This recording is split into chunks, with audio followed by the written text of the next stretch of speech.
Doctor Naresh मनहरे, जो कि 10वीं पास है और उसने ये कारनामा करके दिखाया है। 10वीं पास और डॉक्टर, जी बिल्कुल, जैसा इसका काम था, जैसा इसका नाम था, वैसा ही इसका काम था। इसके नाम के सामने लगा वो डॉक्टर की संज्ञा, वो भी फर्जी थी और इसका काम भी फर्जी था।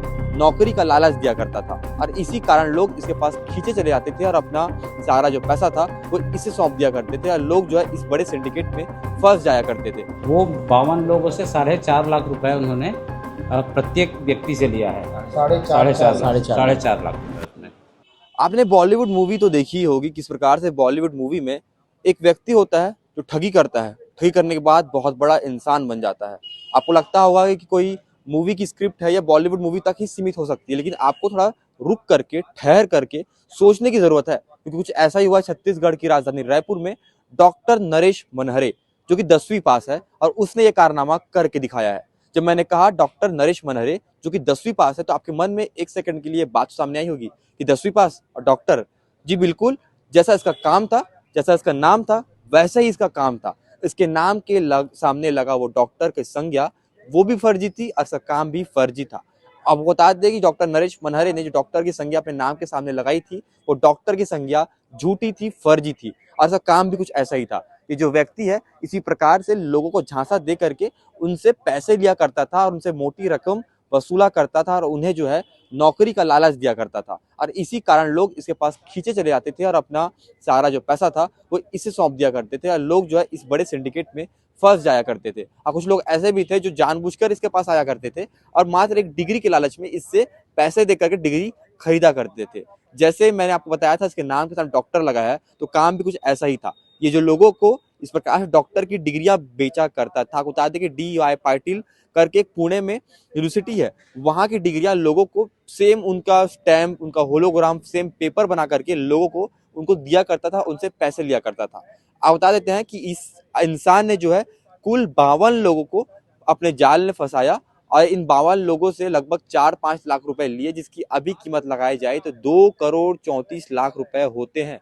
जरा कल्पना कीजिए कि एक व्यक्ति जो 10वीं पास है, 10वीं पास व्यक्ति छत्तीसगढ़ की राजधानी रायपुर में आता है और रायपुर में आने के बाद 52 लोगों को ठगता है और उनसे 2 करोड़ 34 लाख रुपए वसूल लेता है।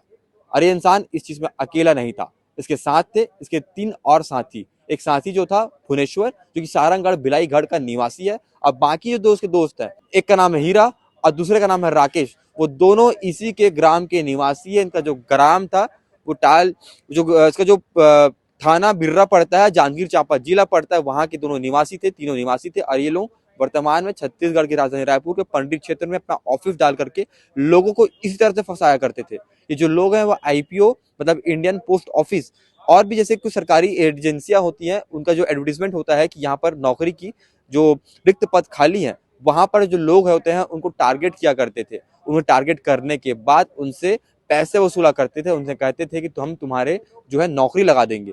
बड़ा मामला जब सामने आया, जब पुलिस ने इसे धर दबोचा, इन 52 लोगों में से किसी एक ने इसकी शिकायत की। शिकायत करने के बाद पुलिस इसके शिकंजे तक पहुंची। इसे पकड़ने के बाद पुलिस ने इसे सारी बातें कबूलवाई और अभी वर्तमान में ये पुलिस गिरफ्त में, इसके ऊपर कार्रवाई भी की जा रही है।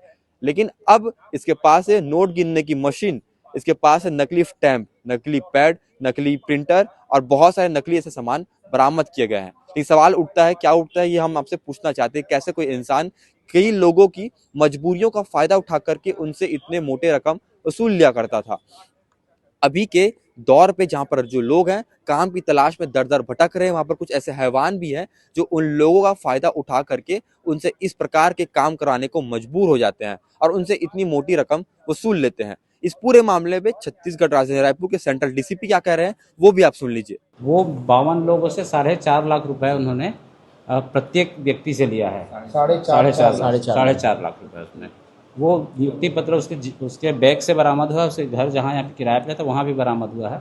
और उसी के लिए इस तरह की जो अलग अलग जगह उसके लैपटॉप में बहुत सारे दस्तावेज और जो ये सर्टिफिकेट जो वो दे रहा था, और बाकायदा ये उसके लिए पोस्ट ऑफिस जाता था वहाँ पर लोगों को दिखाने के लिए, और वहीं बैठ के जैसे ग्राहक लोग बाहर बैठे हाँ, इसमें एक चीज़ और है कि लोगों का विश्वास जीतने के लिए इसने बैकएंड में एक सॉफ्टवेयर का यूज़ किया है। उस ऑनलाइन टूल के तहत ये OTP भेजता था। तो अपने किसी सहयोगी को पोस्ट ऑफिस भेजता था और वहीं पे जो भी जिसको नौकरी दिलाना है उसके मोबाइल नंबर पे एक OTP जाता था। तो लोगों को ट्रस्ट होता था कि ये शायद सही में ये पोस्ट ऑफिस में नौकरी दिला रहा है करके। तो ये अपॉइंटमेंट से जस्ट पहले पोस्ट ऑफिस में जाके वहीं पे वो जो इनका सहयोगी है वो मिलके एक OTP के थ्रू वेरिफिकेशन के लिए कि आपका जॉब की वेरिफिकेशन हो चुकी है। 52 पीढ़ित जो बोले आप, वो 52 पीढ़ित सारे इंडियन पोस्ट। हाँ, ये इसमें था जो इंडियन पोस्ट के था। पोस्ट ऑफिस में एक जो भी पोस्ट निकली थी उसके नौकरी लगाने के लिए था। इसके अलावा और कोई पीड़ित सामने नहीं आया? नहीं, अभी तक तो नहीं आया है।